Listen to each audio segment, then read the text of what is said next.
ইচ্ছেডানার আজকের পরিবেশন প্রখ্যাত সাহিত্যিক সৈয়দ মুস্তাফা সিরাজের লেখা ছোট গল্প ঘটোৎকচের জাগরণ। গল্প পাঠ এবং চরিত্রচিত্রণে আমি মৌসুমী। সেহেরাগড় ফরেস্ট বাংলোয় ভদ্রলোকের সঙ্গে আলাপ হয়েছিল। নাম ডক্টর আর.পি. গুন্টা। তিনি এক বিস্ময়কর মানুষ। প্রথমে চোখে পড়েছিল ওর অস্বাভাবিক দৈর্ঘ্য। অত লম্বা মানুষ গিনেস রেকর্ড বইতেও লিখিত হননি বলে আমার বৃদ্ধ বন্ধু আক্ষেপ করেছিলেন। তাই শুনে ডক্টর গুন্টা হাসতে হাসতে বলেন, কি দরকার? আসলে কি জানেন, নিজের এই লম্বা হওয়া নিয়ে আমার নিজেরই ভীষণ অস্বস্তি হচ্ছে। রাস্তাঘাটে বেরুলে সাড়া পড়ে যায়, যেখানে যাই পেছনে ভিড়। তার ওপর সমস্যা হলো দরজার মাপ। কোনো বাড়িতে ঢুকতে হলে প্রতি মুহূর্তে আমাকে নিজের উচ্চতা সম্পর্কে সচেতন থাকতে হচ্ছে। আবার অনেক সময় মনেও থাকে না কথাটা এবং মাথায় ঠোক্কর খাই। এই দেখুন না কি অবস্থা হয়েছে। কপালে অনেক কালো ছোপ দেখে সমস্যাটা হাড়ে হাড়ে টের পেলাম। বললাম, আপনার এই দৈর্ঘ্যের সঙ্গে প্রস্থটাও যদি বাড়ত তাহলে লোকেরা আপনাকে ভয়ও পেত।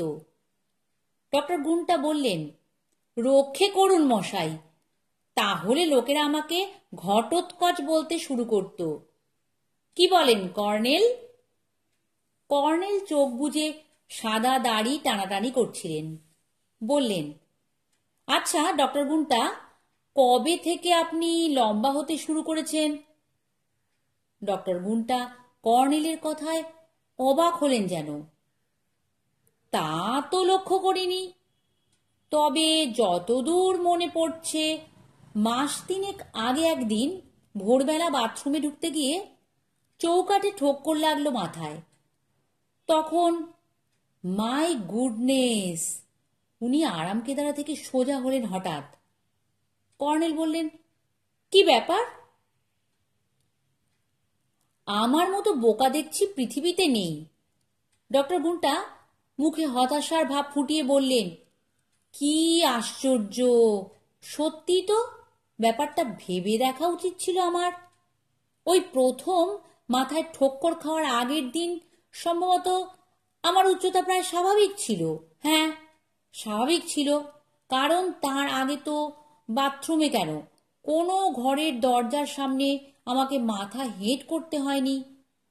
কর্নেল, এই ব্যাপারটা আমার লক্ষ্য করতে ভুল হয়ে গেছে দেখছি।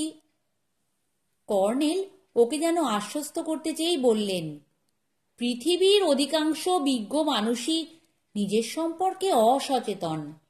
ও নিয়ে দুঃখ করার কিছু নেই। পিটুইটারি গ্ল্যান্ডের একটা হেরফের ঘটলে মানুষ বামন কিংবা দৈত্য হয়ে ওঠে।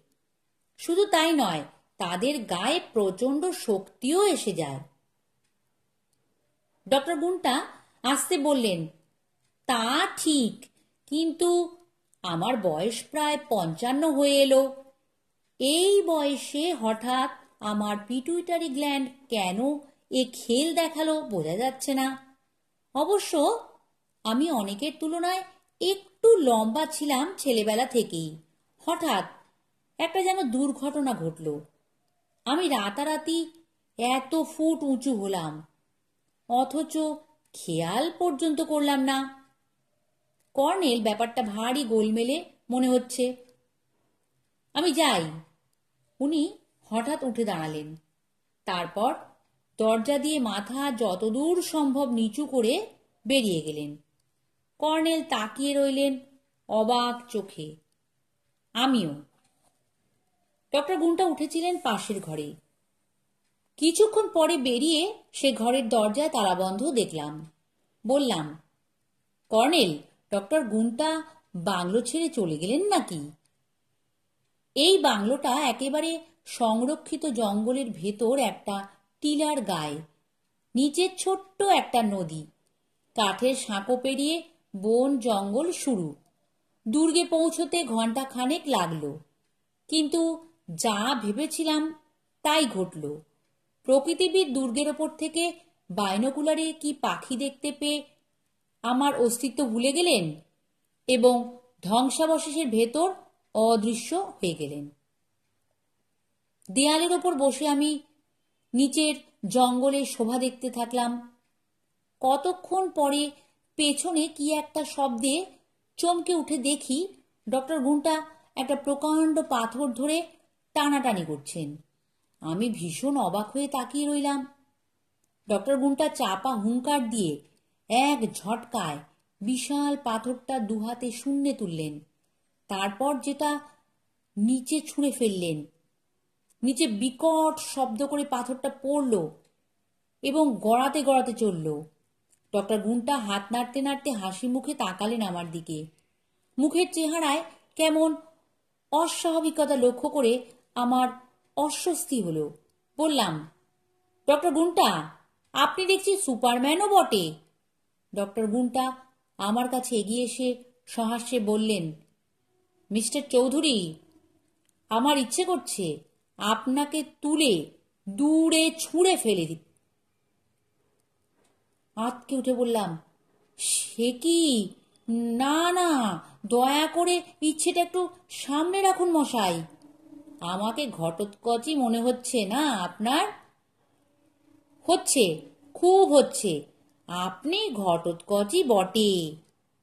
ডক্টর ঘুন্টা ফিক ফিক করে হাসতে হাসতে বললেন, খুব ভয় পেয়েছেন মনে হচ্ছে। পেয়েছি বই কি, আপনি অমন প্রকাণ্ড পাথরটা যেভাবে ছুঁড়ে ফেললেন, আরও শক্তি দেখবেন নাকি?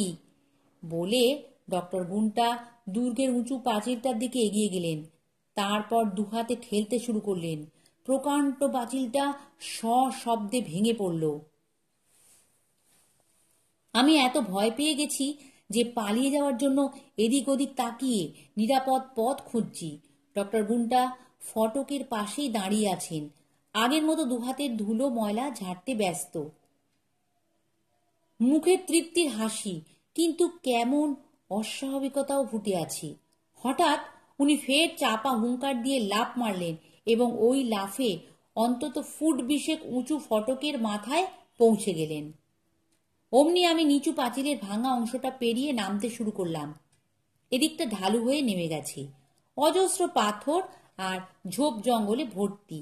ভাগ্যিস নিচের গভীর খাত শুকনো ছিল। হাঁচড় পাঁচড় করে ওপারে উঠতেই প্রকৃতিবিদের দেখা পেলাম। রুদ্ধশ্বাসে বললাম, ডক্টর ঘুন্টা সুপারম্যান হয়ে গেছেন। কি সব সাংঘাতিক কাণ্ড শুরু করেছেন, দেখলে বুদ্ধি শুদ্ধি গুলিয়ে যাবে। কর্নেল কিন্তু হাসছিলেন। বললেন, এখান থেকে বাইনোকুলারে আগাগোড়া সবটাই আমি দেখেছি ডার্লিং।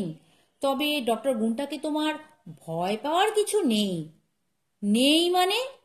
আমাকে ছুঁড়ে ফেলতে ইচ্ছে করছে বলেছিলেন। কর্নেল পা বাড়িয়ে বললেন,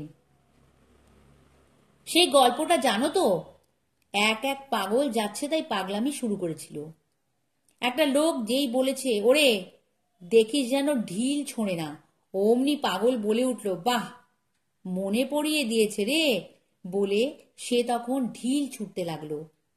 ডক্টর ঘুন্টাকে আমরা হয়তো ওই রকম মনে পড়িয়ে দিয়েছি। যাই হোক, এসো বাংলোয় ফেরা যাক। বিকেলে লনে বসে আছি কর্নেলের সঙ্গে। সেই সময় ডক্টর ঘুন্টাকে ফিরতে দেখলাম। হাসি মুখে সম্ভাষণ করে বললেন, সেহেরাগড় ফরেস্টকে জব্দ করে এলাম কর্নেল। শখানেক শালগাছ উপড়েছি, একটা বাঘকে ছাতু করে দিয়েছি, একটা দাঁতালো হাতিকে আধমরা করে দিয়েছি, ঠ্যাং ভেঙে পড়ে আছে। আর ফোর্টের অবস্থাটাও দেখে আসুন গিয়ে, একখানা দেওয়ালও আস্ত নেই। কর্নেল বললেন, কিন্তু আপনার খাওয়া দাওয়া? চৌকিদারকে আপনার খাবার টেবিলে রাখতে বলেছিলাম, দেখুন তো। ডক্টর ঘুন্টা বললেন, আরে তাই তো, আমার খিদে পেয়েছে যে, আমি খাবো প্রচুর। তারপর ধূপধাপ শব্দে মাটি কাঁপিয়ে দৌড়লেন। কর্নেল চেঁচিয়ে বললেন, মাথায় ঠোক্কর লাগবে ডক্টর গুন্টা। ডক্টর গুন্টা তক্ষণে নিচু হয়ে বারান্দায় উঠলেন এবং দরজার তালা খুলে ভেতরে ঢুকলেন। তারপর মিনিট 2 হয়েছে। পর্দা তুলে চৌকিদারকে ডাকতে থাকলেন। চৌকিদার এসে বলল, হুজুর, এটুকু খানা তুমি আমার জন্য রেখেছ? আমি কি মাছি না পিঁপড়ে? চৌকিদার বেজার মুখে বলল, আর তো কিছু নেই হুজুর। চলো দেখি তোমার কিচেনে কি আছে। ডক্টর গুন্টা কিচেনের দিকে গেলেন। চৌকিদারও গুটিসুটি পেছন পেছনে গেল। কিন্তু একটু পরে সে দৌড়ে এলো আমাদের কাছে। হুজুর, হুজুর, উনি আদমি না রাক্ষস? বাপ রে বাপ! চাল, ময়দা, সবজি যা ছিল সব আস্ত গিলে খাচ্ছেন। একটা ব্যবস্থা আপনারা করুন হুজুর। ডক্টর গুন্টার হাঁক শোনা গেল, চৌকিদার, চৌকিদার। চৌকিদার চাপা গলায় বলল, দোষ গলতি মাফ করবেন হুজুর, আমি এখনই ওপরওয়ালার কাছে রিপোর্ট করতে চললুম। বেচারা চৌকিদার প্রায় লেজ তুলে দৌড়নোর মতো গেট দিয়ে উধাও হয়ে গেল। তারপর কিচেনের দিক থেকে ডক্টর গুন্টা বেরিয়ে এলেন। মুখে এক রাশ ময়দা লেগে আছে। বললেন, এ কি বিচ্ছিরি খিদে বলুন তো কর্নেল, ইচ্ছে করছে আপনাদেরকেও খেয়ে ফেলি। কর্নেল সহাস্যে বললেন, জঙ্গলে গিয়ে হরিণ টরিণ ধরে খান ডক্টর গুন্টা, কি আর করবেন? ডক্টর গুন্টা সঙ্গে সঙ্গে পা বাড়ালেন। আরে তাই তো বটে বলে মাটি কাঁপিয়ে বাংলোর প্রাঙ্গণের ধারে উঁচু বেড়া মরমর করে ভেঙে বেরিয়ে গেলেন। উদ্বিগ্ন হয়ে বললাম, কর্নেল, ব্যাপারটা বড্ড ঘোরালো হয়ে যাচ্ছে, চলুন এখান থেকে চলে যাই আমরা। এ যে সত্যি ঘটোৎকচের কাণ্ড বেঁধে গেল। কর্নেল শুধু হাসলেন, আমার কথার কোনো জবাব দিলেন না। ঘণ্টা 2 পরে সন্ধ্যা ঘনিয়ে এসেছে। বাংলোয় বিদ্যুতের আলোর ব্যবস্থা আছে, কিন্তু মশার বড্ড জ্বালাতন। তাই আমরা ঘরে বসে আছি। ডক্টর গুন্টার আর পাত্তা নেই। বলছিলাম, এতক্ষণে হয়তো জঙ্গলের সব হরিণ ওর পেটে চলে গেল। এমন সময় জিপের শব্দ হলো বাইরে। 2 জন ফরেস্ট অফিসার আর একদল গার্ড হন্তদন্ত হয়ে এসে গেলেন। রেঞ্জার সাহেব আমার চেনা। হাঁপাতে হাঁপাতে বললেন, কর্নেল, এক অদ্ভুত কাণ্ড ঘটেছে। আপনার পাশের ঘরের সেই লম্বা ভদ্রলোক। কর্নেল কথা কেড়ে বললেন, বুঝেছি, জঙ্গলে হরিণের পাল সাবার করে বেড়াচ্ছেন। রেঞ্জার বললেন, দুঃখের কথা, আমরা ওকে গুলি করে মারতে বাধ্য হয়েছি। সে কি? গুলি না করে উপায় ছিল না। উনি একজন ফরেস্ট গার্ডকে আছাড় মেরে খুন করেছেন। সে এক বিভৎস দৃশ্য কর্নেল। লোকটা একেবারে নরদানব কিংকং বললেই চলে। কর্নেল আসতে বললেন, ঠিকই করেছেন, তা না হলে এবার ভদ্রলোককে আটকানো কঠিন হতো। ক্রমশ ওর ভেতরে একটা ভয়ঙ্কর শক্তি জেগে উঠছিল। এরপর জঙ্গল ছেড়ে হয়তো উনি বসতি এলাকায় গিয়ে ঢুকতেন। তারপর আরো বিভৎস ঘটনা ঘটত। কথা থামিয়ে কর্নেল উঠে দাঁড়ালেন। চলুন তো ওর ডেড বডিটাকে দেখে আসি। জিপে চেপে আমরা জঙ্গলের রাস্তা ধরলুম। মাইল 2 এগিয়ে বাঁদিক একখানে আগুন জ্বলতে দেখা গেল। রেঞ্জার বললেন, ওই যে ওখানে ডেড বডির পাহারায় 2 জনকে বসিয়ে রেখে এসেছি। কাঠকুটো জেলে লোক দুটো আসলে ভয় তাড়ানোর চেষ্টা করছিল। আমাদের দেখে সাহস ফিরে পেল। তারা বন দপ্তরেরই কর্মী। একজনের হাতে একটা বন্দুক, অন্যজনের হাতে নিছক বল্লম। মুখে প্রচণ্ড আতঙ্কের ছাপ লেগে আছে।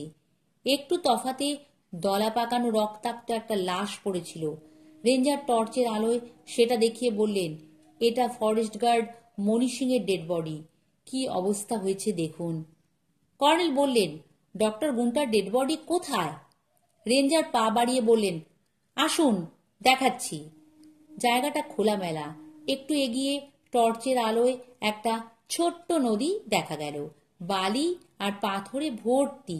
রেঞ্জার অবাক হয়ে বললেন, সর্বনাশ! ডেড বডিটা কোথায় গেল? জানোয়ারে নিয়ে গেল না তো? বালির ওপর একটু রক্তের ছাপ চোখে পড়ল। কর্নেল টর্চের আলোয় খুঁটিয়ে জায়গাটা দেখে বললেন, না, টেনে নিয়ে যাওয়ার কোনো চিহ্ন নেই। কিন্তু আশ্চর্য তো। কি কর্নেল? মনে হচ্ছে ডক্টর গুন্টা মারা যাননি, দিব্যি পায়ে হেঁটে চলে গেছেন। অসম্ভব! গুলি করার পর আমরা ওকে পরীক্ষা করে দেখেছিল, দেহে প্রাণ ছিল না, দুটো গুলি হার্টে লেগেছিল। যে দুটি লোক পাহারায় ছিল তাদের একজন বলল, কি একটা শব্দ শুনেছিলুম কিছুক্ষণ আগে, টর্চ জেলে কিন্তু কিছু দেখতে পাইনি। অন্য লোকটি বলল, আমি ভেবেছিলুম কোনো জানোয়ার। রেঞ্জার তাদের খুব বকাবকি করলেন। তারা আমতা আমতা করছিল। বুঝতে পারছিলুম ওদের বকাবকি করা বৃথা। বেচারারা ভয়ে আধমরা হয়ে বসেছিল। যদি দেখত ডক্টর গুন্টার মরা হেঁটে যাচ্ছে, তাদের ভিড়মি খেয়ে পড়ে থাকতে হতো। কর্নেল পায়ের ছাপ অনুসরণ করে নদীর ওপার পর্যন্ত গেলেন। আমরা ওর সঙ্গে গেলুম। কিন্তু তারপর কঠিন পাথুরে মাটিতে আর কোনো ছাপ দেখা গেল না। কর্নেল উদ্বিগ্ন মুখে বললেন, শেহরাগড় টাউনশিপের লোকেদের ভাগ্যে কি আছে কে জানে। আমার মনে হচ্ছে ব্যাপারটা অনেক দূর গড়াবে। ফরেস্ট বাংলোয় ফিরে এ রাতে আর অন্ধকার বনভূমির সৌন্দর্য দেখার মন ছিল না। তাছাড়া মশার খুব উৎপাত, সে কথা আগেই বলেছি। অনেক রাত পর্যন্ত জেগে কাটাচ্ছিলুম। কর্নেলের নাক ডাকছিল যথারীতি।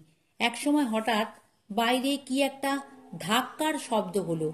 অমনি কর্নেলের নাক ডাকাও থেমে গেল। ওর ঘুম বরাবর এমনি পাতলা। ওদিকে পাশের ঘরে কেউ যেন চুপি চুপি তালা খুলছে। তারপর টেবিল বাতিটা জ্বলে উঠল। ফিসফিস করে বললুম, কর্নেল, পাশের ঘরে কে যেন ঢুকলো। কর্নেলও ফিসফিস করে বললেন, চুপ। উনি বারান্দার দিকে জানলার পর্দা তুলে উঁকি দিলেন। আমিও ওর কাছে গিয়ে উঁকি দিলুম। বারান্দায় আলো আছে। একটু পরে শিউরে উঠে দেখি পাশের ঘর থেকে বেরিয়ে এলেন স্বয়ং ডক্টর আর.পি. গুন্টা। হাতে একটা প্রকাণ্ড সুটকেস। পোশাকে ধুলো ময়লা আর চাপ চাপ রক্ত লেগে আছে।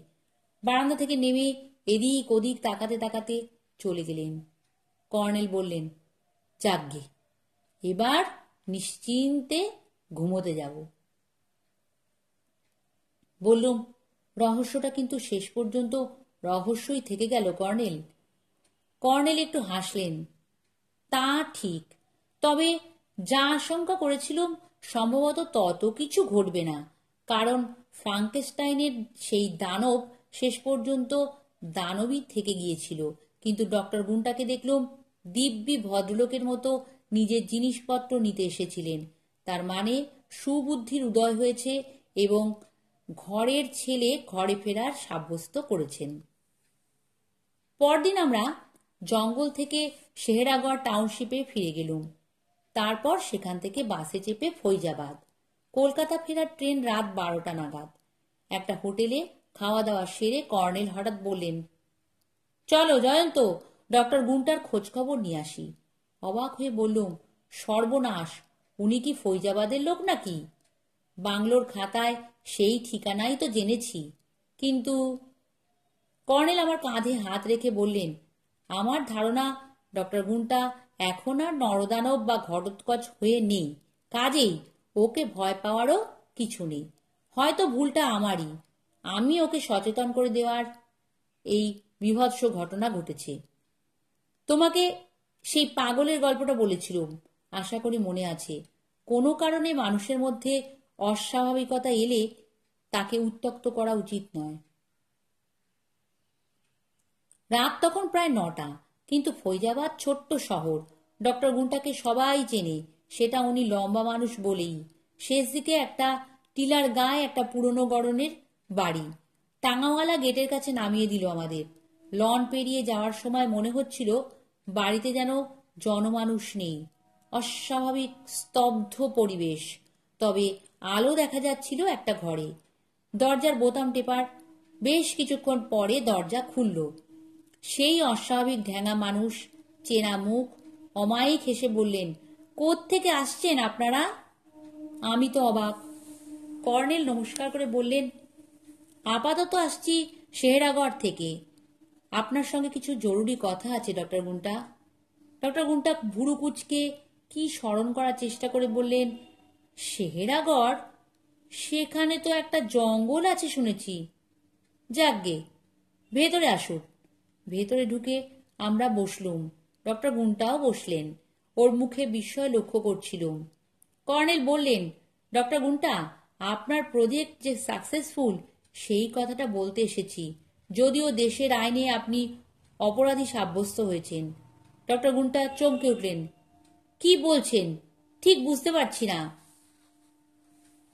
হ্যাঁ, 1 ডজন হরিণ, একটা বাঘ আর একজন ফরেস্ট গার্ডকে আপনার ফ্যান্টম প্রতিমূর্তি খুন করে ফেলেছে। অসংখ্য গাছ উপড়ে ফেলেছে। সেহেরাগড় কেল্লাটা ভাঙচুর করেছে। এমনকি একটা দাঁতালো হাতিকেও মারাত্মক জখম করেছে। ডক্টর গুন্টা দুহাতে মুখ ঢেকে বসে রইলেন কিছুক্ষণ। তারপর ভাঙা গলায় বললেন, কিন্তু আমার তো কিছু মনে পড়ছে না। কিন্তু আপনি একজন বায়োফিজিসিস্ট। আপনি জানতেন আপনার ফ্যান্টম প্রজেক্টের পরিণতি সাংঘাতিক হতে পারে। ডক্টর গুন্টা উঠে দাঁড়িয়ে আসতে বললেন, বিশ্বাস করুন, মাস 3 আগে হঠাৎ আমার উচ্চতা বেড়ে যাওয়ার পর কি কি ঘটেছে এখন একটুও মনে নেই। আইন কিন্তু আপনাকে ছেড়ে দেবে না ডক্টর গুন্টা। ডক্টর গুন্টা হঠাৎ সবেগে ঘর থেকে বেরিয়ে গেলেন। তারপর ঝনঝন দুমদাম প্রচণ্ড শব্দ শোনা গেল। উদ্বিগ্ন হয়ে বললুম, কি ব্যাপার কর্নেল? কর্নেল হাসলেন। ল্যাবরেটরি ভাঙছেন, প্রমাণ লোপের চেষ্টা। যাই হোক, আর এখানে থাকা নিরাপদ নয় জয়ন্ত। চলো আমরা কেটে পড়ি। স্টেশনে পৌঁছে বললুম, ফ্যান্টম প্রতিমূর্তি ব্যাপারটা কি, খুলে বলুন তো। কর্নেল বললেন, প্রতি বস্তুর কথা নিশ্চয়ই শুনেছ। মানুষের ব্যক্তিসত্তার তেমনি কোনো প্রতিরূপ আছে কিনা এ নিয়ে বায়োফিজিসিস্ট গবেষণা করেছেন। কতকটা ডক্টর জেকিল এবং মিস্টার হাইডের ব্যাপারটা যেমন। তবে ওই প্রতিরূপ ফ্যান্টম অস্তিত্ব কোনো মানুষের স্বাভাবিক চরিত্রে একেবারে উল্টো না হতেও পারে।